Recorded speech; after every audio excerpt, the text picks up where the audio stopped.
Doctor साहब स्वागत छ यहाँलाई। धन्यवाद। तपाईँ अर्थमन्त्री कहिले बन्नुभएको? 2 पटक बन्नुभयो। म 2039 सालदेखि 41 साल 2 वर्ष भएँ र 2059 सालमा चाहिँ 11 महिना भयो। 11 महिना त्यति हो। यो अहिले जुन करको कुराहरू आइरहेको छ नि, जथाभावी रूपमा करको दर पनि दायरा पनि स्थानीय सरकारले आफू खुसी उठाइरहेका छन् भनेर जनता पनि अलिकति विरोधमा उत्रे र यसको चाहिँ नि हामी विरोध गर्छौँ र यो मान्दैनौँ भन्ने खालको कुराहरू आइरहेको छ। यसलाई कसरी हेर्नु भएको छ? यो स्वाभाविक हो स्थानीय सरकारले कर लिन पाउँछ सक्छ भन्ने नै हो, अथवा कम्तीमा यो अवस्थामा चाहिँ स्थानीय सरकारले यो भूमिका निर्वाह गर्नुपर्थ्यो अथवा प्रदेशले यो गर्नुपर्थ्यो, केन्द्रले यो गर्नुपर्थ्यो भन्ने लाग्छ तपाईँलाई? यो अहिले अराजकतै हो र यसमा मैले देख्दाखेरि सरकारी नालायकपन पनि हो। केन्द्रीय सरकारको नालायकपन भन्ने शब्द प्रयोग गर्छु म। किनभने हेर्नुहोस्, यो सङ्घीयतामा शक्तिको हस्तान्तरण, विकेन्द्रीकरणमा शक्तिको यो हस्तान्तरण होइन, विकेन्द्रित मात्रै भएको। तपाईँले शक्ति दिनुभयो तर पर्यो भने फिर्ता पनि लिन सक्नुहुन्छ। यसमा शक्तिको हस्तान्तरण संविधानले स्थानीय तहलाई तिमीले प्रपर्टी ट्याक्स लाउन सक्छौ, तिमीले फलानु गर्न सक्छौ, तिमीले बालुवाको किट्टीको चाहिँ पैसा लिन सक्छौ भनेर त अधिकार दिएको छ होइन। त्यो अधिकारलाई अब त्यो प्रिन्सिपल पनि के भने स्थानीय तहको समस्या समाधान गर्नको लागि स्थानीय तहमै स्रोत साधन उठाएर गर्दाखेरि त्यो वर्ता जनताप्रति जिम्मेवार हुन्छ। सिद्धान्त यही हो। यो कुनै कम्प्लिकेटेड कुरा पनि छैन। तर यहाँ भयो के भनेदेखि त्यो संविधान आइसकेपछि स्थानीय तहले त ल हाम्रो त कर लाउने अधिकार छ भन्यो। अब जन्म दर्ता गर्न जाँदाखेरि 10, 15, 20 रुपियाँ कति लिन्थ्यो भनेदेखि अब 500, 1000 पुऱ्याइदियो। अधिकार छ नि त हामीलाई, संविधानले दिएको छ, कसले रोक्ने यहाँ होइन। भन्दाखेरि अराजकता भयो। अराजकता भनेको मतलब अधिकार छ भनेको मतलब भोलि तपाईँलाई अधिकार दिएको छ भने मतलब नेपाल सरकारले गएर भोलि 79% कर त लाउनु सक्दैन नि त। विवेक हुनु पऱ्यो। त्यसलाई एउटा गाइडलाइन हुनु पऱ्यो के तपाईँको।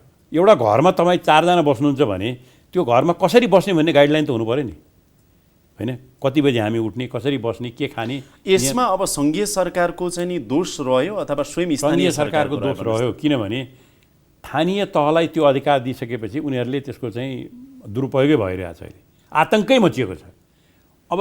अब त्यो मकै बेचेर त्यहाँ सडकमा बेचेर मकै बेच्नेले पनि कर तिर्नुपर्ने थियो। त्यहाँ आएपछि आतङ्कै भएको छ अहिले। र यो को चाहिँ मैले सरकारी नालायकी किन भनेर भने केन्द्रीय सरकारले यो संविधानको यो जुन दिएको अधिकार छ त्यसलाई नियमित गर्ने तपाईँले कर लाउन पाउनुहुन्छ भने पनि तपाईँले प्रपर्टी ट्याक्स लाउन पाउनुहुन्छ भने हुनसक्छ वर्षको 10%भन्दा बढाउनु पाइँदैन भन्न सकिन्छ नि त, सकिँदैन। कुनै पनि एउटा लक्ष्मण रेखाहरू व्याख्या नगरिकन छोडिदिँदाखेरिको आएको यो आतङ्क हो यो तपाईँको। तर यसमा त चाहिँ अलिकति बेइमानी त स्थानीय सरकारले पनि त गर्यो। स्थानीय सरकारले त के भने अब स्थानीय बेइमानी गरे। स्थानीय सरकारमा पनि फेरि त्यो गाउँपालिकाको गाउँसभा भन्ने त हुन्छ नि होइन, गाउँ परिषद।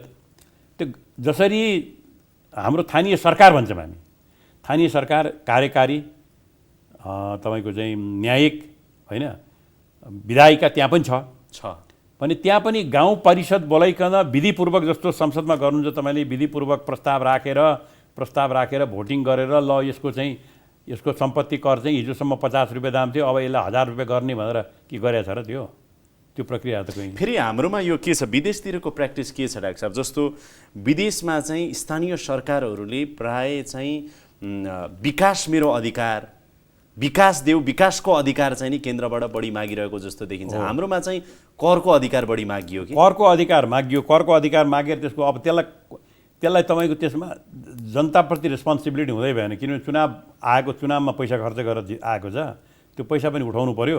यो बेलामा यो 5 वर्षभित्र त हाम्रो साउ बिहा सबै लिनु पर्यो, सुविधा भोग्नु पर्यो भन्ने केन्द्रका मान्छेहरूले, केन्द्रका मन्त्रीहरूले मोटर चढाएका छन्, सारा उनीहरूले मजा गरिरहेछन् भने हामी मात्र किन? हामी पनि जनप्रतिनिधि होइनौँ, राजनीति होइनौँ। Why not we? हामी किन नगर्ने? फेरि अब यसमा कस्तो आयो भने कर के को लागि भन्ने पनि त भयो नि। अहिले के देखियो भनेदेखि स्कर्पियो गाडी चढ्नु पर्ने, कोठा राम्रा बनाउनु पर्ने, सोफा किन्नु पर्ने, कुर्सी किन्नु पर्ने। कर लगाउने भनेको त तपाईँको स्थानीय समस्या समाधान गर्नको लागि स्थानीय स्रोतबाटै कर उठाउने नपुगेको अथवा चाहिँ एउटा फर्मुला अनुसार चाहिँ केन्द्रीय सरकारले चाहिँ आफ्नो एउटा पुलबाट केन्द्रीय सरकारले प्रदेशलाई पठाउँछ, अनि स्थानीय सरकारलाई पठाउँछ। त्यसका विधि विधान थुप्रै छन् तपाईँको। कुनै नयाँ कुरो पनि होइन। भारतमै हेर्नुहोस् न, भारतमा स्टेट के फाइनेन्स कमिसनहरू भनेका छन्, 1950 देखि बनेका हुन्। तिनीहरूले राज्य, केन्द्र र तलका इकाइहरूमा कसरी बाँड्ने भन्ने कुराहरूमा चाहिँ फर्मुलाहरू निकालेका छन्। ती फर्मुलाहरूमा बहस भएको छ, त्यसमा परिवर्तन भएको छ, तर एउटा विधि विधान त छ नि, होइन? विधि विधान छ। त्यस्तै प्लानिङ कमिसनले पनि साधनहरू बाँडेको छ। बाँडेको मतलब कुनै प्रदेशमा प्लानिङ कमिसनले ठुलो योजना लग्यो, त्यो प्रदेशमा गयो। तर यहाँ त केही पनि भएन। त्यो एउटा वित्तीय कमिसन भनेको पनि स्थानीय सरकार गठन भएको 1 वर्षमा गठन गरेको छैन अहिले। किनभने त्यो वित्तीय कमिसन गठन भएपछि त त्यसले पनि त्यो एउटा तपाईँको लक्ष्मण रेखाहरू त कोरेर जाने भयो नि त। त्यो त पावरफुल हुने भयो।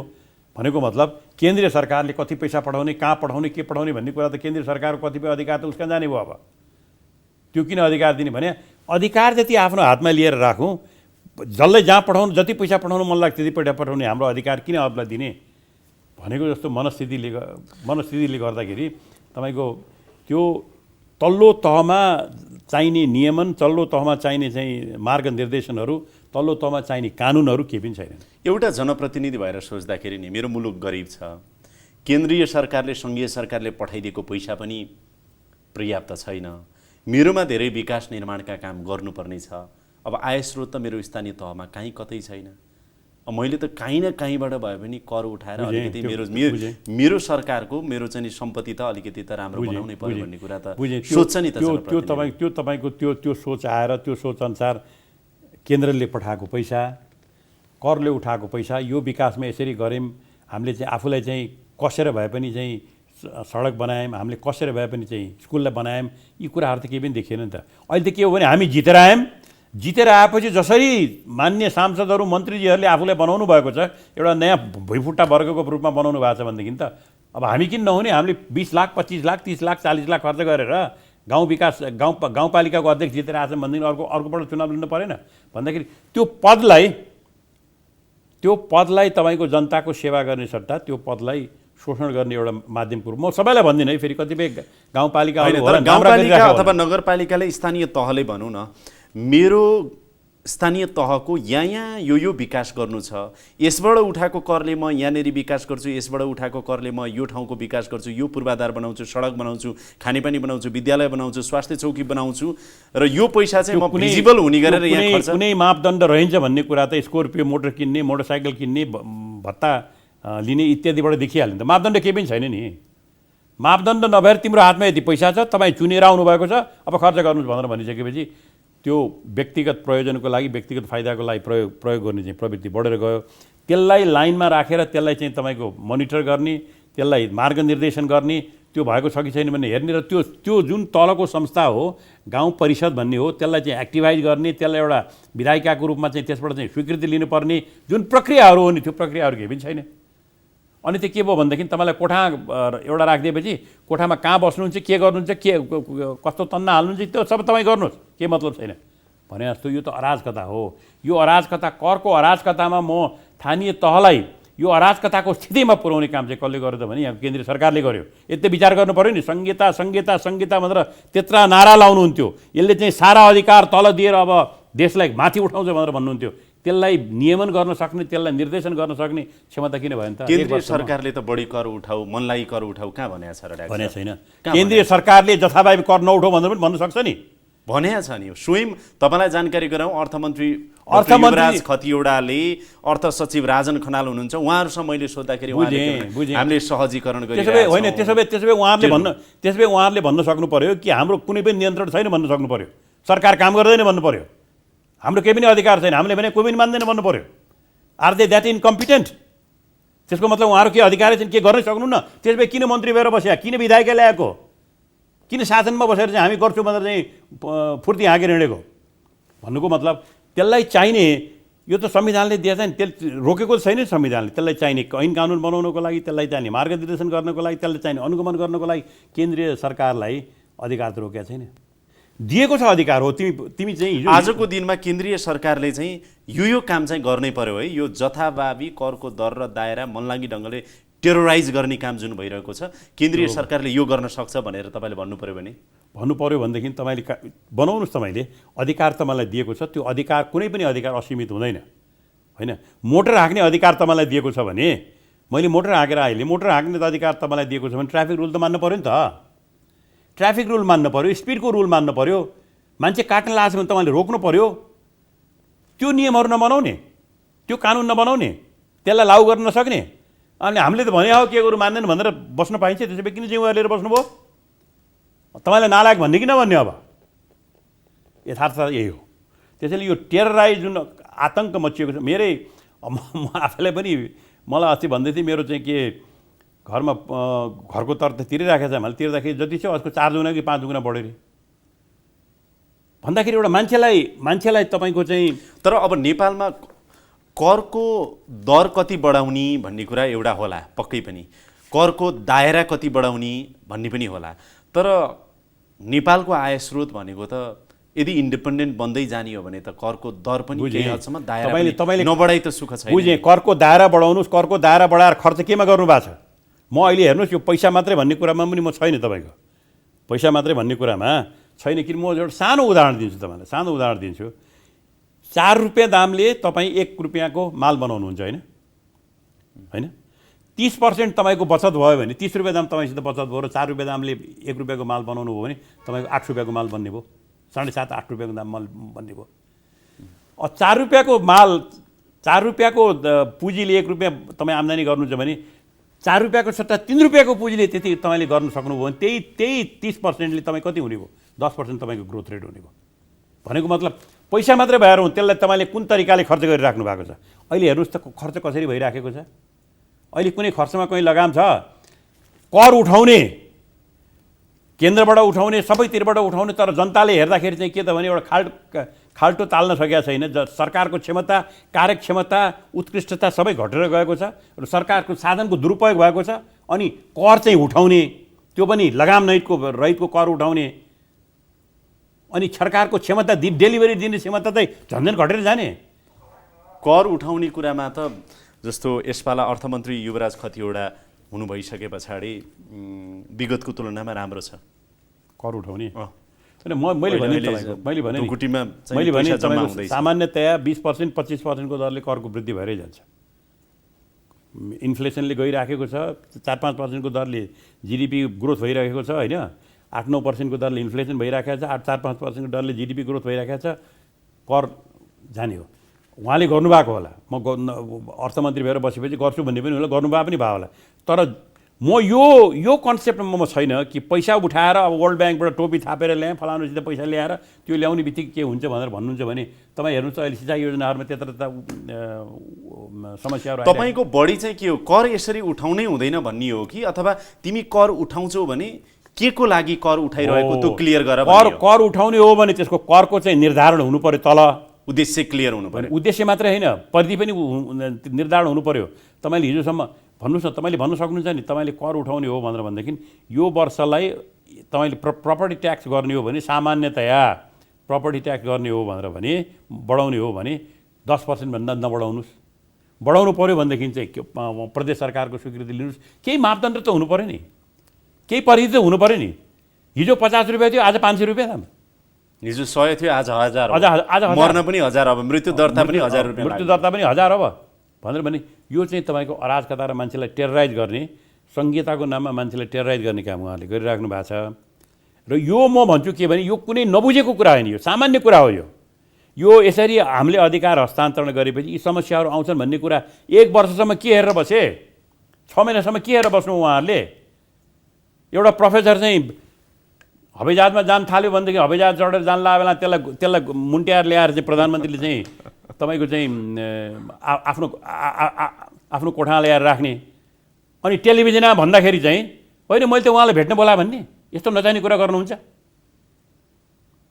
यस्तो खालको मनस्थिति नि मैले भनेपछि जे पनि हुन्छ, 2/3 छ, जनताले विश्वास गरिहाल्छन् नि, जे पनि हुन्छ भन्ने यो मनस्थिति हो नि। सबभन्दा डरलाग्दो कुरो मैले त्यही देखेको छु। यो सँगसँगै प्रधानमन्त्री केपी ओलीलाई, अर्थमन्त्री डाक्टर युवराज खतिवडालाई अथवा उहाँको मन्त्रीमण्डलका सदस्यहरूलाई चिन्ता त लागेको होला नि। आफूसँग धेरै सम्पत्ति छैन, नेपालमा समृद्ध नेपाल र सुखी नेपालीको सपना हामीले देखाएका छौँ। मैले चुनावी घोषणापत्र त्यति धेरै बनाएका छौँ, 5 वर्षभित्र यति धेरै काम गर्नु छ। मैले चिन्ता लागेको देखेको छैन। एउटा के भन्छ, जस्तै एनसेलको 40 अरब जुन भयो नि, यो नेपाल सरकारले यो राज्यले 40 अरब रुपियाँ दाम जसरी एउटा कम्पनीलाई नेपालले पाउनुपर्ने रुपियाँ दाम दिएर पठायो नि त, कसले दिएर पठायो? त्यसको लागि जिम्मेवार को? इन्भेस्टिगेसन गर्ने कि नगर्ने?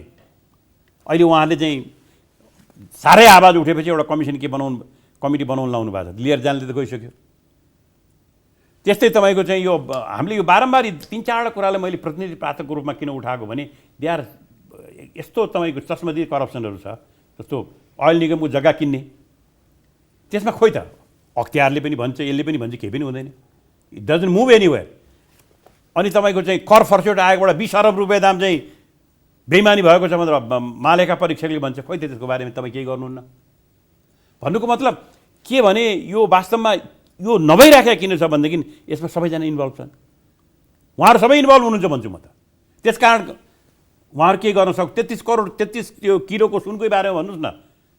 हाम्रो चाहिँ रामबहादुर सिंहले चाहिँ धुन्दान प्रख्यात पनि कमाउनु भयो। हामीहरू सबैलाई केही गर्न लाग्यो कि भन्ने लागेको थियो। 33 करोडको 33 करोड कहाँ गयो? कहाँ प्रधानमन्त्री कहाँ फाइल गऱ्यो? अब रोकियो। अब किनभने अब छापामा आए अनुसार है, कमसेकम अहिलेसम्म त मिडिया त स्वतन्त्रै छ नेपालमा, त्यो चाहिँ राम्रै कुरा। छापामा आए अनुसार त्यसबाट चाहिँ तानिने भयो, अरू पार्टीका मान्छे पनि तानिने भयो, त्यो बन्द भयो।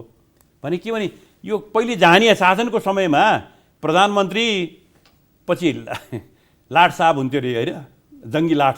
अनि त्यसपछि उकज पुकज भनेर चाहिँ यी चाहिँ के पूर्वाञ्चलको कमान्डर, उत्तरको कमान्डर भनेर उनीहरू हुन्थ्यो। अहिले प्रधानमन्त्री अब लाट साहबको रूपमा चाहिँ कसलाई भन्ने? प्रचण्डजीले भन्नु पऱ्यो, दोस्रो मान्छे उहाँ नै होइन। त्यसपछि अरू मन्त्रीहरू। त्यो बेलाको शासनले चाहिँ के भने न्यूनतम सुरक्षा र शान्ति दिएर जनताबाट सकेसम्म बढी खान्थ्यो भने अब अहिले विकासको नारा दिएर त्यसको बापत आएको रकम जनताबाट उठाएर बाहिरबाट ल्याएको रकमहरू उठाएर अनि एउटा भ्रष्टाचार गरेर भुइँफुट्टा वर्ग खडा गर्ने, यो अर्को सामन्तवाद भएन? तर हामीले खोजेको जुन चाहिँ नि प्रतिफल छ नि, यो अलिकति हतार त भएन? होइन, चाँडै त खोजेनौँ हामीले, किनभने 4-5 महिना 6 महिना भयो उहाँ प्रधानमन्त्री भएको। मैले सुरु गर्दाखेरि उहाँहरूको राम्रो थियो। सुरु गर्दाखेरि त they were making all the right kind of noise.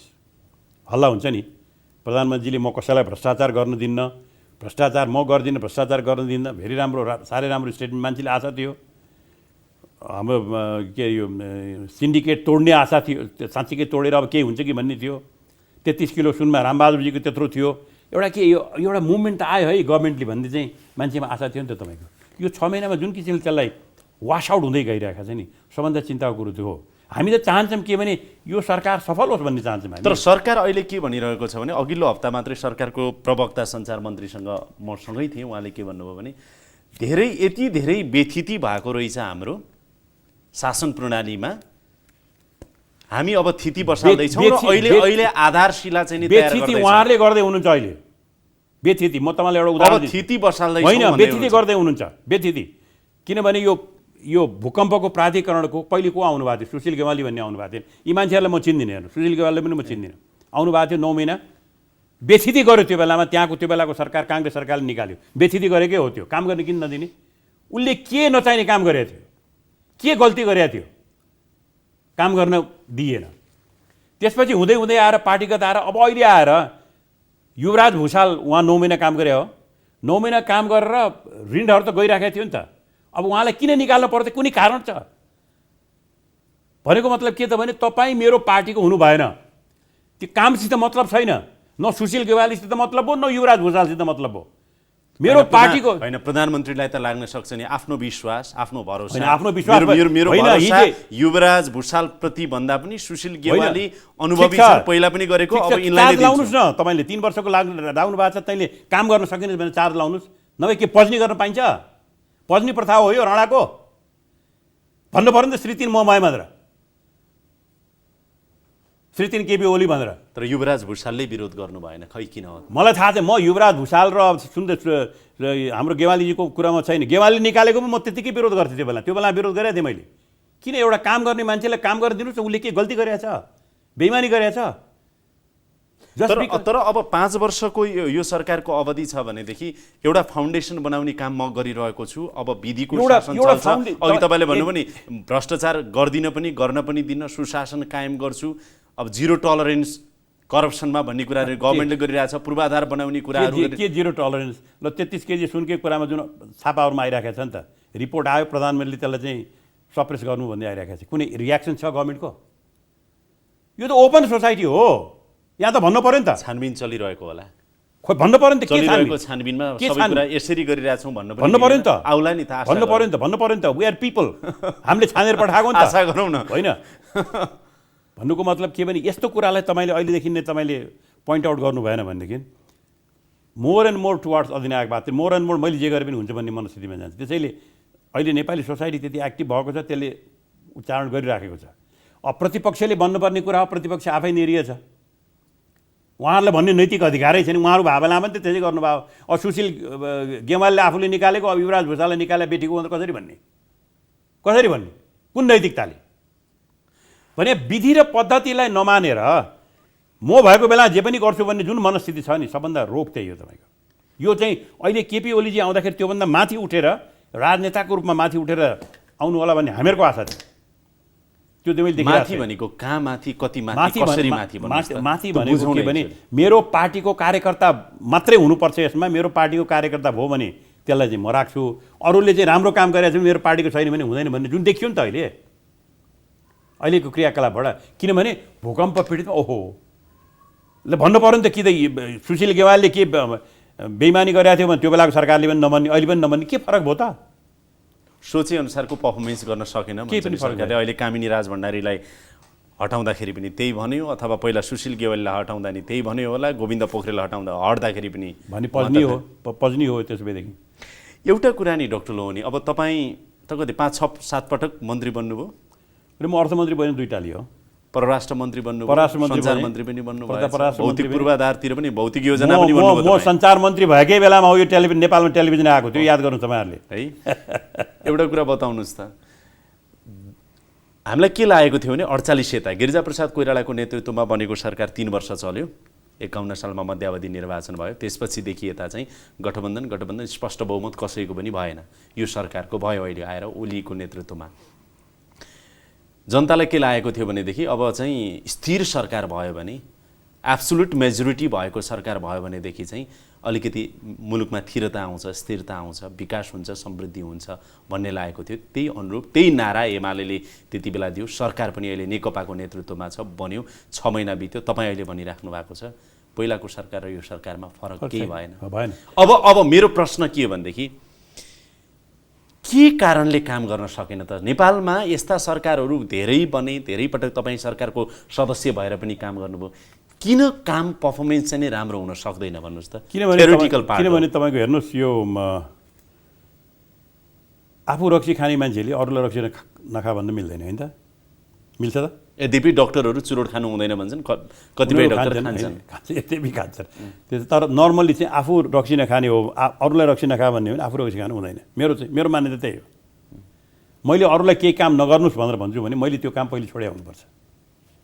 मैले के लागिरहेको छ भने ठुल्ठुला नारा र ठुल्ठुला इमान्दारीका कुरा चाहिँ उहाँहरूले गर्नुभयो, प्रशासनिक निष्पक्षताका कुराहरू गर्नुभयो, तर व्यवहारमा आउँदाखेरि चाहिँ तपाईँका उही पुराना कुराहरू फेरि यथावत दोहोरिए। एकचोटि सिधै व्यक्तिगत रूपमा भनौँ न, केपी ओलीलाई के भ्रष्टाचार गर्नुपर्छ होला र पर्छ होला? होइन, केपी ओलीजीसितको यो तपाईँको चाहिँ व्यक्तिको त कुरै होइन, उहाँ क्याप्टेन त हो नि। केपी ओलीले त्यही त तपाईँले भन्नु नि, व्यक्ति एउटा ऊ आचरण। केपी ओलीजीलाई त म आफै पनि चिन्छु।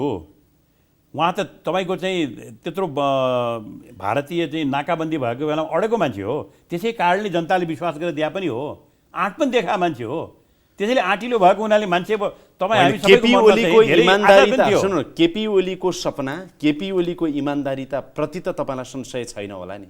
होइन, आफ्नो व्यक्तिगत रूपमा प्रधानमन्त्री नै को इमान्दारितामा त कसरी संशय गर्ने? प्रधानमन्त्री त, तर के भने उहाँले गर्नै नचाहेको त होइन होला नि? गर्न नचाहेको रिजल्टमा आयो। रिजल्टमा म के कुराले चाहिँ काम गर्ने होला? रिजल्टमा आउँदाखेरि देख्नु त, आज यो आतङ्क भइरहेको छ, यसको लागि जिम्मेवार को? जसले हाँक्छ त्यसको लागि जिम्मेवार हुनु पर्यो नि। एउटा फलानु मन्त्रीलाई मात्र भन्ने पक्षमा छैन म। हि इज द लिडर, उहाँको टिम भनेर भन्नुभएको छ उहाँले। त्यसैले एज ए सिटिजन मैले होल्ड गर्ने त उहाँलाई हो। यद्यपि व्यक्तिगत रूपमा म उहाँलाई सम्मान गर्छु, सबै कुरो गर्छु, होइन एउटा व्यक्ति जन्मिँदा अथवा मर्दा 1000 रुपियाँ कर चाहिँ नछोड भनेर त केपी ओलीले पक्कै भने होइन भने तर त्यो नगर्ने सिस्टम, त्यो एउटा सिस्टमहरू किन खडा गर्नु छ क्या? किन खडा गर्नु छ क्या?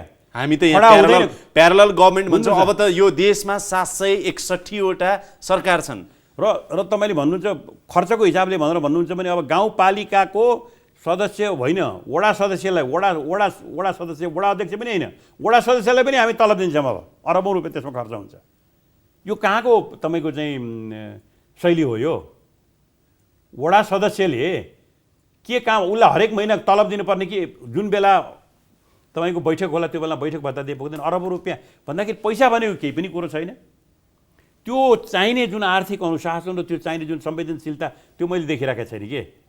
मैले व्यक्तिगत रूपमा हेर्न चाहन्न। टिम कस्तो लागिरहेछ तपाईँलाई केपी ओलीको अहिले क्याबिनेट? उहाँ टिमको कुरा गर्नुहुन्छ भने सबैलाई म राम्रोसित चिन्छु अघि, व्यक्तिगत सबै मित्रहरू हुनुहुन्छ। उहाँहरूको त म त सफलता कामना गर्ने मान्छे। त्यही त कामना आज गर्नुहोस् न। यो कुरा चाहिँ प्रधानमन्त्री केपी ओली तपाईँले चेन्ज ल्याउनुहोस् है। यदि तपाईँले जनतालाई राम्रो डेलिभरी दिने हो भनेदेखि, राम्रोसँग पर्फर्मेन्स तपाईँको देखाउने हो, साँच्चीकै समृद्ध राष्ट्र, खर्च कम गराउनुहोस्। यो ठाउँमा यति अरब रुपियाँ दाममा खर्च गरेँ, कम गरेँ भने खर्च कम गरेर देखाउनु जनतालाई। भ्रष्टाचारमा यी मान्छेलाई यसरी मैले कारबाही गरेँ, यस्ता ठुल्ठुला भ्रष्टाचारको केसमा यसरी म अगाडि बढेँ, देखाउनुहोस्। विश्वास लिने भने त्यही हो। उहाँले नै आज ओभरनाइटै सबै कुरा गर्न सक्ने पनि होइन, तर सिम्टम देखाइदिनु पर्यो। जसरी पार्टीभित्रबाट प्रतिपक्षले गर्ने कुरै भएन, तपाईँहरू त औँला ठडाइराख्नुहुन्छ बेला बेलामा। त्यो स्वाभाविक हो। औँला ठडाउनु नै सहयोग हो उहाँलाई। औँला ठडाउने मान्छे कम हुँदै गएको छन्। औँला ठडाउनु नै सहयोग हो अहिले हामीले गर्ने सहयोग यही हो र भने हो। एकदमै पार्टीभित्रैबाट कतिको सहयोग भएको जस्तो लाग्छ तपाईँले बाहिरबाट हेर्दा? त्यो चाहिँ मलाई थाहा हुँदैन, किनभने उहाँहरूको पार्टीको चाहिँ अब अनुशासन होला के होला। वास्तवमा पार्टीका केही साथीहरूसित यसो हुन त नेपाल हाम्रो सानो छ कि यहाँको इलाइट, राजनीतिक इलाइट भनेको सानो छ, त्यस कारण कुरा गर्दाखेरि त्यति सन्तोष भएको त मैले देखिरहेका छैन। तर उहाँहरूको आफ्नो अरू पार्टीको तुलनामा सापेक्षिक रूपमा बढी अनुशासितै भन्छु म। तपाईँले अघि भनेको एउटा कुरा म कन्फ्युज भयो क्या डाक्टर साहब। के भन्नुभयो भने तपाईँले कसैलाई रक्सी नखाऊ भन्नको लागि सकभर आफूले रक्सी नखानु राम्रो, त्यो मान्छेले मात्रै भन्न सक्छ। त्यो मोरल एउटा हुन्छ नि, स्ट्रेन्थले काम गर्छ। अब केपी ओलीलाई ल्याउन उहाँ क्याप्टेन हुनुभयो, प्रधानमन्त्री हुनुभयो, अरू बाँकी सबैलाई परिचालन गर्न उहाँ ठिक हुनु पर्यो भन्ने कुरा भयो। अब बाहिरबाट सरसर्ती हेर्दाखेरि त उहाँको अब एक हिसाबले भने आफ्नै सन्तान पनि छैन। अब चाहिँ नि उमेरले यहाँसम्म पुगिहाल्नुभयो। सबै हिसाबले अब कसका लागि कमाउने, के लागि कमाउने, भ्रष्टाचार केपी ओलीले किन गर्नु पर्यो? प्रधानमन्त्री भएको बेलामा एउटा चाहिँ नि कीर्तिमान राखौँ कि केपी ओलीको बेला यत्रो भएको थियो भन्ने त मनमा पक्कै होला कीर्तिमान राखौँ भन्ने पनि होला, त्यो हुनु पनि पर्छ। राजनेतै बनौँ भन्ने पनि होला, प्रधानमन्त्री हुने मान्छेले त्यो हुनु पनि पर्छ। एज ए टिम चाहिँ जुन नेतृत्व गर्ने हो नि, as a team is not functioning. यो फङ्सन गरिरहेका छैन अहिले। त्यस कारण यो टिमलाई कसरी फङ्सन गराउने इट्स हिज रेस्पोन्सिबिलिटी। किनभने अल्टिमेटली गएर त टु थर्डको सरकार यो भनेर चाहिँ भन्ने त उहाँलाई अधिकार पनि छ, उहाँले भनि पनि राख्नु भएको छ। भनेदेखि त्यसको डेलिभरीको लागि र त्यसको रिजल्ट्सको लागि पनि हिज रेस्पोन्सिबल। त्यो उहाँको रेस्पोन्सिबिलिटीको डब्बा गएर उहाँको अफिसमै गएर अड्छ। त्यो अहिले भइरहेको छैन। अहिले चाहिँ जुन तरिकाले नेपालीहरू निराश भएको छन्, म भन्छु निराश भएको छन्। र अहिलेको इन्टरनेटको जमानामा, अहिलेको रियल टाइम इन्फर्मेसनको जमाना हेर्नुहोस्, तपाईँले 5 महिना 6 महिना अगाडि मलाई यत्रो मत आएको थियो भनेर त्यतिले मात्र तपाईँ हिँड्नु भयो। त्यो मतलाई हरेक दिन हरेक हप्ता तपाईँले त्यसलाई इभ्यालुएट गरिरहनुपर्छ। कुन पानीमा छु म, जनताको मनमा के छ मलाई भन्ने कुरा इभ्यालुएट गरिरहनुपर्छ। त्यो 6 महिनाको अगाडिको मात्रै लेखेर जानुभयो भनेदेखि बिस्तार निराशा आक्रोशमा भएपछि स्पन्टेनियस तपाईँको एउटा चाहिँ आक्रोशहरू आउन थाल्छन्, जुन नेपालको अहिलेको लागि राम्रो होइन। अब विकल्प के त? राम्रो विकल्प के भने विकल्प त मैले भनिराखेँ, हामीले औँला ठडा छौँ। विकल्प सुधार्नुहोस्, एन्टी करप्सनमा जानुहोस्। मैले एन्टी करप्सनमा मैले चाहिँ यसरी गरेँ भनेर देखाउनुहोस्। 33 करोड सुनकै कुरामा भन्नुहोस् न। वाइ नट बिकम ओपन गर्नु पऱ्यो नि। तपाईँको 6 महिनासम्म अख्तियार दुरुपयोगको तपाईँ मान्छे नियुक्ति गर्न सक्नुहुन्न किन? वाइ? तपाईँलाई आफ्नो मान्छे चाहियो, अख्तियार दुरुपयोगमा आफ्नो मान्छे चाहियो। मान्छे पनि आफ्नो हो कि होइन रेड गोड गर्नु पर्यो। प्रधान न्यायाधीश पनि तपाईँले भनेकै चाहिए होला।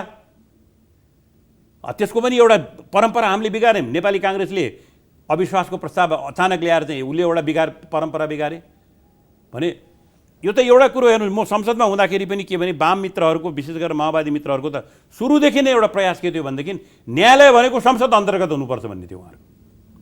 बारम्बार त्यही थियो, न्यायालय भनेको संसद अन्तर्गत हुनुपर्छ भन्ने थियो। वास्तवमा चाहिँ अब न्यायालयले पनि डिफङ्क्ट गराउने त्यतिर त गइराखेको होइन भन्ने चिन्ता लाग्यो नि। अब 48 यता नि डाक्टर साहब हाम्रो जुन शक्ति पृथकीकरणको सिद्धान्त छ, न्यायपालिका कार्यपालिका र व्यवस्थापिकाको यो जुन सन्तुलन कायम गर्ने भनेर हामीले जे परिकल्पना गऱ्यौँ नि, 48 यता नै अहिलेसम्म आउँदाखेरि यो त्यस्तो देखियो व्यवहार त 48 यता जे भए पनि न्यायपालिकाले चाहिँ गभर्मेन्टले भन्नुहोस् न अब अचानक उहाँहरूले चाहिँ भयभरका सबै मान्छेलाई निकालिदिनु भयो। अस्ति भर्खर 3 वर्ष 4 वर्ष भन्ने नेपाल सरकारले लेखेर दिएको थियो नि त, मलाई 4 वर्षसम्म नियुक्त गरिएको छ भनेर निकालिदिनु भयो। यो कानुन अनुसार चल्ने कि नचल्ने हो देश त? रुल बाई ल हो कि रुल अफ ल हो? एउटा हुकुमी ल हुन्छ होइन, एउटा रुल बाई ल हुन्छ, एउटा रुल अफ ल हुन्छ। रुल अफ ल अनुसार चल्ने कि नचल्ने? रुल अफ ल अन्तर्गतै गभर्नमेन्टले हटाउन सक्ने पनि त त्यहाँ छ नि। त्यसको निराकरण गर्ने कसले? त कोर्टले नै हो। जब इन्डिभिजुअल सिटिजनलाई पर्छ, भोलि तपाईँलाई कुनै कारणवश तपाईँले समातेर लग्यो भनेर भनेदेखि त्यहाँ गएर तपाईँले कहाँ कराउन जाने? तपाईँले एकजनाले कहाँ जुलुस लिन जाने? तपाईँले सारा खोज्ने ठाउँ कोर्टै हो। त्यसैले त्यसलाई तपाईँको चाहिँ सुरक्षित गरेर त्यसको एउटा इन्डिपेन्डेन्सलाई सुरक्षित गर्नु चाहिँ हामी नागरिकहरूको सुरक्षाको लागि आवश्यक छ। त्यसमा चाहिँ इरोजन हुन थालेछ है। यो केपी ओली शर्माको मात्रै म भन्दिनँ, त्योभन्दा अगाडिको सरकारले पनि त्यही प्रयास गरेको हुन्। र मलाई त यो थाहा छ, म संसदमा हुँदाखेरि तपाईँको संविधान बनाउँदाखेरि चाहिँ हाम्रा वाम मित्रहरूको जहिले पनि, वाम मित्रमा पनि म भन्छु बढ्ता माओवादी मित्रहरूको जहिले पनि उहाँहरूको भनाइ के थियो भने संसदको अन्तर्गत न्यायालय हुनुपर्छ। यो जुन चिन्तन छ, यो चिन्तनले वास्तवमा छोडेको रहेछ जस्तो देख्न लाग्छ हामीले।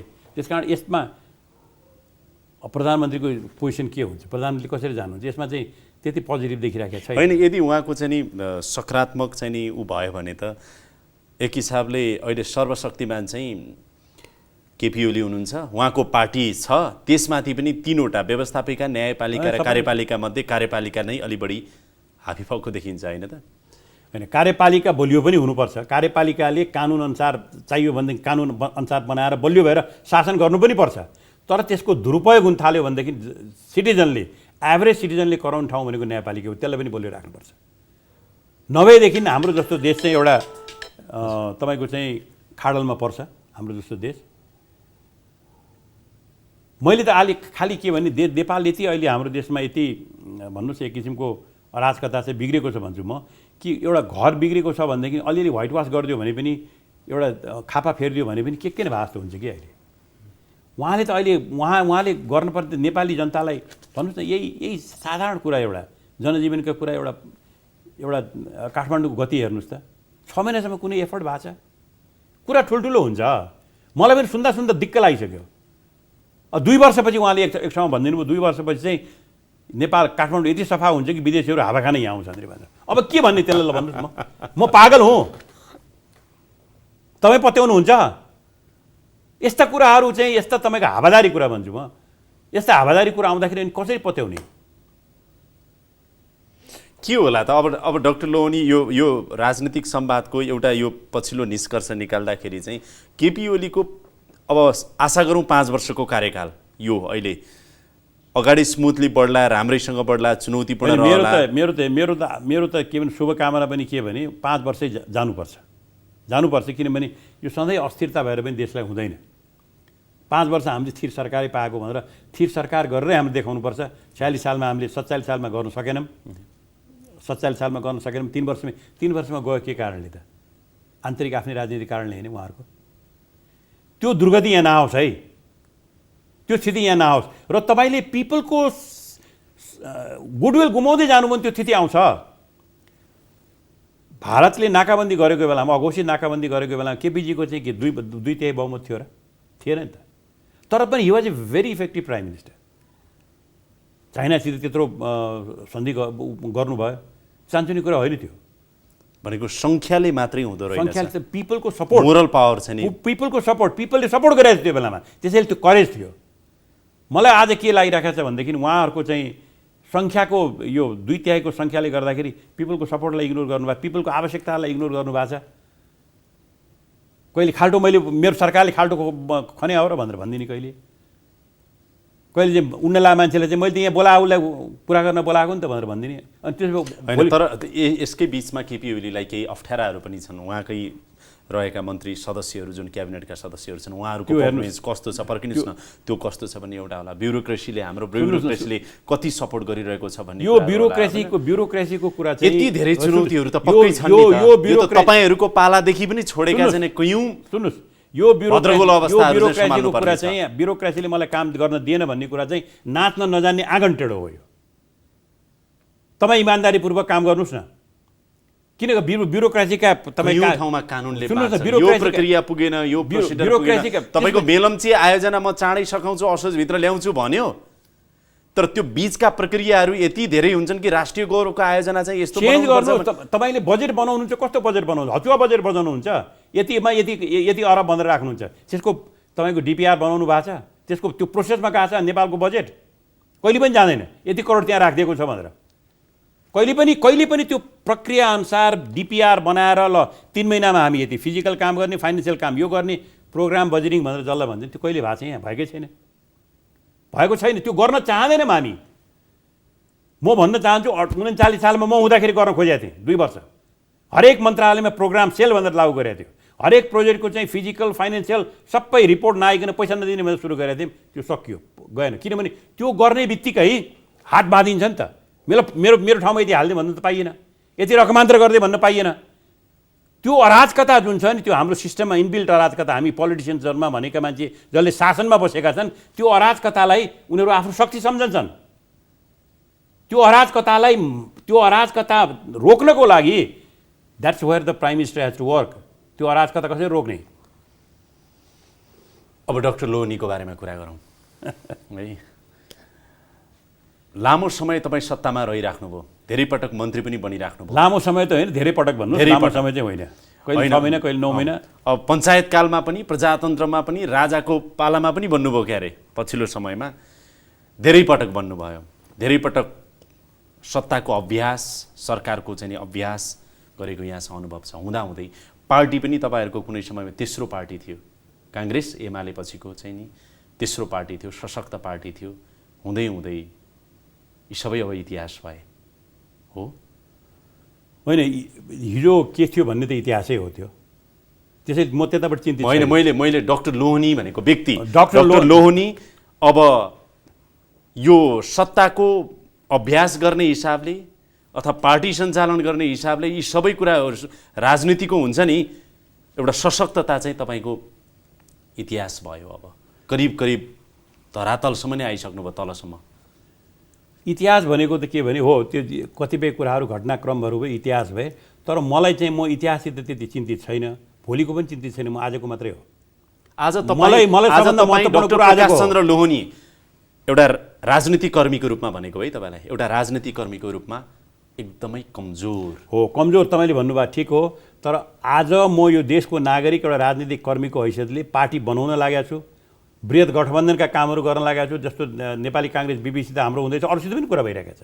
र नेपाल सरकारलाई के भने नेपाली काङ्ग्रेस र एमाले मात्र होइन कि भोलि एउटा विकल्पको रूपमा जनताको सामुन्नेमा अर्को पनि छ है भन्ने स्थिति सिर्जना गर्न लागेको छु। किनभने त्यो कारण के छ? त्यसको कारण के भने त्यसमा सफल होला नसफल होला आफ्नो ठाउँमा छ। कारण किनभने नेपाललाई त्यो आवश्यक छ, देशलाई त्यो आवश्यक छ। नभएदेखि त तपाईँको विगतका पर्फर्मेन्सहरूबाट त नेपाली जनताले लाभान्वित हुने अवसर खासै पाएनन्, भिजिबल हुने गरेर। अब तपाईँको पार्टी एकीकृत राप्रपा राष्ट्रवादी, जसको कार्यकर्ता कति होलान्, अथवा अहिले नजरअन्दाज धेरै कुरामा नगरौँ होइन, तर भविष्य तपाईँको कारणले मान्छेले मौका पाएनन् भनेर भन्नुभयो नि, त्यो चाहिँ म जस्ट तपाईँलाई रिमाइन्ड मात्रै गर्छु। 2039 सालमा अर्थमन्त्री हुँदाखेरि नेपालमा अहिलेको जुन ब्याङ्किङ सेक्टरको डेभलपमेन्ट गर्नुभएको छ त्यसको सुरुवातकर्ता र त्यसको सुरुवातकर्ता नै मै हो। 2 वर्षमा नेपालमा आमूल ब्याङ्किङ सेक्टरमा परिवर्तन भएको थियो। नेपाल ब्याङ्क र डाक्टर रामशरण महतले अहिले पनि लिनुहुन्छ। होइन, रामशरण महतले अरू पछि गर्नुभयो, उहाँले गरेको पनि म नकार्दिनँ। तर नेपालको फाइनेन्सियल सेक्टरको लिबरलाइजेसन गरेर म हुँदाखेरि नै 2टा नयाँ ब्याङ्कहरू र 3-in-1 प्रिन्सिपल, सैद्धान्तिक रूपमा नेपालको प्रमोटरले 1/3, नेपाली जनताले 1/3 र विदेशीले 1/3 भनेर विदेशीलाई पनि खोल्न दिए होइन। विदेशीलाई पनि 1/3 गरेर नेपालमा ब्याङ्किङ सेक्टर र कर्पोरेट कल्चरको सुरुवात गर्नेमा 2 वर्षमा I consider that to be my greatest contribution मैले गरेँ हो। तर 2 वर्षपछि यहाँ हिँडियो। तपाईँलाई यस्तो लाग्छ कहिलेकाहीँ अनि व्यक्तिगत अनि अनि सुन्नुहोस्, अनि आवास मन्त्री हुँदाखेरि अहिले आज तपाईँले देख्नु भएको छ नि यहाँ काठमाडौँको हाहाकार।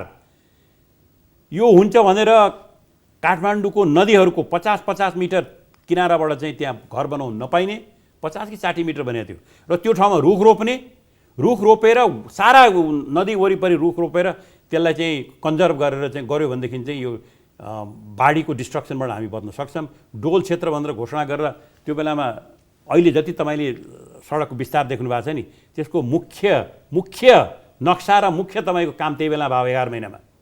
यद्यपि त्यसलाई बिगारेर कति काम भएको छन् अहिले। म सत्तामा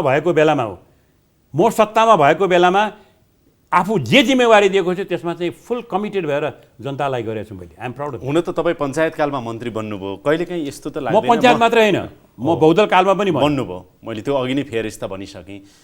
कहिलेकाहीँ यो लाग्दैन म प्रकाश चन्द्र लोहनी चाहिँ यो राप्रपा भन्ने पार्टी साह्रै लुरे पार्टी हो, विगतदेखि टुट्नी फुट्नी, कहिले सूर्यबहादुर थापाको पेवा, कहिले पशुपति शमशेरको पेवा, कहिले कमल थापाको पेवा हुँदा टुक्रिएर अलिकति मैले पनि पेवा आफ्नो बनाएँ भने जस्तो सुन्नुहोस् न, टुक्रिँदै म यो राप्रपा नलाएर बरु पहिल्यै चाहिँ नि एमाले काङ्ग्रेस अथवा कुनै पार्टी के देख्नुभयो तपाईँले? एमाले म त त्यो त कल्पनै गर्नु, एमाले र काङ्ग्रेसमा लागेको हविगत देखिहाल्यो नि अहिले। काङ्ग्रेसको हविगत देखिहाल्यो। त्यत्रो मेजोरिटी हुँदाखेरि 3 वर्षभन्दा बढ्दा गिरिजाप्रसाद अडेनन्। कहिलेकाहीँ राइट पर्सन रङ पार्टी त भएन भने त्यो त्यतापट्टि चिन्ता गरेर दिमागलाई खियाउने कामै छैन तपाईँको। We live at the present. हामी आज बसेको छौँ। आज म यो देशको नागरिक एउटा केही अनुभव जम्मा गरेको, केही बुझेको भन्छु। म धेरै पनि बुझेको भन्दिनँ, मभन्दा बुझ्ने अरू धेरै होलान्। त्यो नाताले यो देशको नागरिकको हैसियतले until I am alive in this country मेरो कर्तव्य के हो भने आज मैले काम गर्नुपर्छ इम्प्रुभमेन्ट गर्नको लागि। सरकारलाई खबरदारी गर्नको होस् अथवा अर्को पार्टी गरेर एउटा शक्ति निर्माण गर्नको होस्। एउटा नागरिकको हैसियतमा बाहेक अब तपाईँले एउटा राजनीतिक दलको नेताको हैसियतमा त म नागरिकको हैसियतले राजनीतिक दल बनाउँदैछु भनिया छ, बन्छ। अरू पार्टी अब यो राप्रपा भन्ने शब्ददेखि पनि धेरैलाई त वितृष्णा पनि भइसक्यो होला। हिन्दू राष्ट्र भने राजतन्त्र भने कमल थापाको बिजोग यो देखियो। पशुपति शमशेरको त त्यो पार्टीको अध्यक्ष सधैँ बन्नुपर्ने उहाँलाई तपाईँलाई फुटाइहाल्नु हिन्दू फुटाएको होइन, म खालि निस्किया मात्रै हो। खै के हो, मैले पार्टी फुटाएन, म आफू निस्केको मात्रै। हिन्दू राष्ट्र भन्ने त के भने त्यो that's my conviction, that's what I believe. नेपालको पहिचान हेर्नुहोस् डाक्टर लोहनी, तपाईँहरूको स्वार्थले त्यसमा तपाईँ पनि पर्नुहुन्छ। डाक्टर प्रकाश चन्द्र लोहनी, पशुपति शमशेर राणा, कमल थापा, सूर्यबहादुर थापा, अरू कुन थापा छन्, यिनका व्यक्तिगत स्वार्थले राप्रपा तहस नहस टुटफुट भएर अहिले चाहिँ नि धुलो होइन। राप्रपाको जुन गति भएको छ त्यसको लागि तिमी पनि जिम्मेवार छौ भनेर तपाईँले जुन भन्नुहुन्छ नि त्यो जिम्मेवारी मेरो हदसम्म मैले लिनु पनि पर्छ। त्यो आई एग्री विथ। के सोचेका होला कार्यकर्ताले आज तपाईहरुलाई हेर्दा? गल्ती भएको छ। तर त्यसैमा मात्रै सम्झेर रोएर बस्ने पक्षमा म छैन। म फेरि पुनर्निर्माण गर्दैछु। आज भन्नुहोस् तपाईँको राजनीतिक दर्शन के हो, तपाईँको राजनीतिक सिद्धान्त के हो, विचार के हो, नीति के हो भन्नुहोस् त। आजको दिनमा अब विकल्पको अघि भन्नु नि विकल्पको शक्ति यो 2/3 बहुमतको जुन कम्युनिस्ट पार्टी भनेको छ, मेरो विकल्पको शक्तिको विचार सिद्धान्त यो तपाईँलाई भन्छु। मेरो हाम्रो कोर भ्यालुज भनेको नेपालको पहिचान हिन्दू राष्ट्र हुनुपर्छ। कोर भ्यालुज त्यो मेरो विश्वास हो। त्यो त कमल थापाले त्यो मेरो विश्वास। कसैले भने उपयोग सदुपयोग दुरुपयोग जे गरे आफू अरूसित मलाई नलानुहोस्, त्यो मेरो विश्वास हो। हिन्दू राष्ट्र।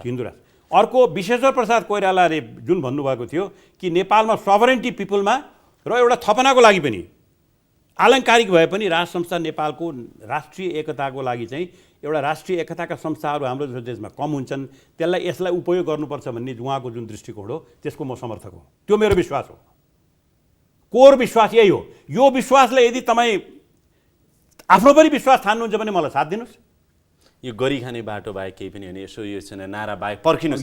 मलाई विनम्रताका साथ आरोप लगाउन दिनुहोस् कि कमल थापाले राजतन्त्र र हिन्दू राष्ट्र भनेर चाहिँ नि 70 पर्खिनुहोस् न। अब 70 सालको चुनावमा उहाँले 25-26 कति सिट ल्याएर आउनुभयो। त्यसपछि हुँदै हुँदै के भयो थाहा छ? केपी ओली प्रधानमन्त्री भएको बेला तपाईँलाई पनि थाहा छ, धर्मनिरपेक्ष सङ्घीय गणतन्त्र मुलुकको सङ्घीय मामिला तथा स्थानीय विकास मन्त्री बन्नुभयो उहाँ। मलाई अब कोसँग भर गर्ने? तपाईँले कमल थापाको इतिहास नभन्नुहोस्। तपाईमा नदोरिएला भन्ने सुन्नुहोस् न। यो देशमा नदोरिएला तपाईलाई ट्रस्ट गर्ने आधार के? नदोरिया भन्ने प्रकाश चन्द्र लोहनीले आफ्नो जिम्मेवारी लिएको बेलामा कहिले पनि जनतालाई धोका दिएको छैन, कहिले पनि दिएको छैन, नेभर। आफू सत्तामा भएको बेला कहिले दुरुपयोग गरेको छैन। I have remain loyal to the people. तपाईँलाई म एकचोटि हिस्ट्री लैजाउँ। सशस्त्र युद्ध भयो, राजा ज्ञानेन्द्रले शासन लिएपछि अब त मुलुकमा केही होला भन्ने लागेको थियो, देखियो। प्रचण्ड आए, प्रचण्ड पुरा चाहिँ नि 62-63 पछि केही होला कि भन्ने लागेको थियो, त्यो पनि देखियो। हुँदा अब गणतन्त्र आइसक्यो, अब संविधान सभाको चुनाव भएपछि त केही होला भन्ने लागेको थियो, त्यो पनि अहिले देखिराखेको छ। हुँदा यो मुलुकमा एब्सोल्युट मेजोरिटीको 2/3 बहुमतयुक्त प्रचण्ड बहुमतको सरकार छ। अब केपी ओलीले केही गर्नु होला कि भन्ने तपाईँ आफै निराशावादी कुरा अघि गर्नु। अब डाक्टर प्रकाश चन्द्र लोहनीले फेरि हिन्दू राष्ट्रको कुरा गरेर आलङ्कारिक राजाको चाहिँ नि राज संस्थाको कुरा गरेर अब विकल्प शक्तिको रूपमा यो मुलुकमा अर्को नयाँ छलाङ मारिएला, समृद्धि हासिलवाला भनेर अब विश्वास गरौँ। म तपाईँलाई के भन्छु, विश्वास गरौँ। सुन्नुहोस्, म तपाईँलाई के भन्छु भने केपी ओली अहिले सरकारमा हुनुभएको छ। केपी ओलीको सरकारले हामीले खबरदारी गरेको राम्रो काम गर्नुहोस् भन्नको लागि हो, उहाँलाई अपदस्थ गर्नु होइन। तपाईँलाई मौका पाउनुभएको छ यो देशमा, त्यो यो यो यो मौकालाई उपयोग गर्नुहोस् भन्नको लागि हो, अलि बढ्ता ध्यान दिनुहोस् भन्नको लागि हो। त्यो भन्ने कसले त? नेपाली काङ्ग्रेस भन्न नसक्ने अर्को शक्ति आउनु परेन यहाँ। नेपाली काङ्ग्रेस भनिरहेछ, कहिले कहिले चिप्लिन्छ, कहिले कहिले भनिरहेछ। नेपाली काङ्ग्रेस भन्ने नैतिकता छैन। भन्नुहोस् न, अहिले युवराज भुषाललाई निकालेकोमा नेपाली काङ्ग्रेसले गल्ती भन्न सक्छ? आफैले निकालेको थियो, त्यो चाहियो नि त, त्यो नैतिकता।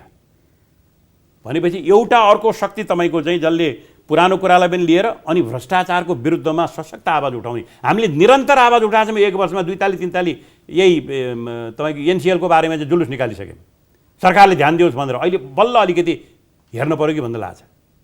यो यो यो यो गर्ने शक्ति पनि त चाहिन्छ नि। डाक्टर साहब, अब अन्तिममा नेपाली राजनीतिको आगामी दिन चाहिँ म यस्तो देख्दैछु है भन्ने कुरा के देख्नुहुन्छ? किनभने दुईवटा कुरा, संविधान कार्यान्वयन गर्दैछौँ हामी, सङ्घीयताको अभ्यास सुरु हुँदैछ। अब सङ्घ, प्रदेश र स्थानीय तहमा सरकार भइसकेको अवस्थामा काम गर्नुपर्ने अवस्था छ र आगामी राजनीतिका दिनहरू चाहिँ म यस्तो देख्छु नेपालको भन्ने के? म हेर्नुहोस्, मेरो नेचरले नै म अप्टिमिस्ट मान्छे हुँ। हाम्रो देशलाई हामीले बनाएर लैजानुपर्छ।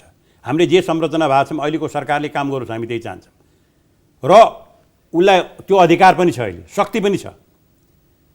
त्यसकारण मेरो त शुभकामना के मेरो गरेर जानुस्, काम गरेर जानुस्, देखाउनुहोस् जनतालाई, जनताको विश्वास लिनुहोस्। त्यो मौका अहिले आएको छ। त्यो मौका यदि गुमायो भनेर भनेदेखि, त्यो मौका हाम्रो हातबाट कुच्कियो भनेर भनेदेखि नेपालमा अराजकता हुन्छ। अब तपाईँको चाहिँ राजनीतिक जीवन अगाडि कसरी बढ्दैछ? मेरो राजनीतिक जीवन भनेको अब यो पार्टीलाई अरू पार्टीहरूसित गरेर एउटा बृहत राष्ट्रवादी र प्रजातान्त्रिक गठबन्धन हो बनाउने हो। राष्ट्रवादी र प्रजातान्त्रिक गठबन्धन, यो गठबन्धन बनाएर अरू तपाईँको बन्दुक उठाउने र यो उठाउने पनि, त्यो त मेरो कल्चरमै छैन। अघि उठाएर अहिलेको सरकारलाई खबरदारी गर्ने र हामी यो मूल्य र मान्यताको लागि हामी उभ्यासमा जनतामा जाने नै हो। फेरि पशुपति शमशेर र कमल थापाहरूसँग एकता अहिले तत्काल हुने सम्भावना त छैन? अहिले देखिरहेको छैन, मैले अहिले देखिरहेको छैन। हाम्रो कङ्ग्रेस के बिपी, यस, कङ्ग्रेस बिपी हरिबोल भट्टराईजी हुनुहुन्छ त्यसको संयोजक, उहाँहरूसँग चाहिँ उहाँहरू छ। अरूसित पनि कुरा गर्दैछ, म अहिले भनिहाल्दिनँ तपाईँको। अरू पार्टीहरूसँग पनि कुरा गर्दैछौँ हामीहरू। एउटा बृहत गठबन्धन बनाएर तपाईँको भोलि के भने नेपालमा यो 2/3 दम्बको आधारमा नेपालमा फेरि एउटा तपाईँको चाहिँ दुरावस्था ल्याउने स्थिति आउन लाग्यो भने त्यो बेलामा चाहिँ है खबरदार भनेर नेपाली जनताको सेवा गर्नको लागि हामी चाहिँ प्रतिबद्ध छौँ। तपाईँ शुभकामना छ। धेरै धेरै धन्यवाद छ डाक्टर साहब। हवस् त, यसका साथै अहिलेको लागि यो कार्यक्रम यहीँ बिट मार्ने अनुमति चाहन्छु। कार्यक्रम युनिटका सम्पूर्ण सहकर्मीहरूको साथमा मलाई पनि बिदा दिनुहोस्। नमस्कार।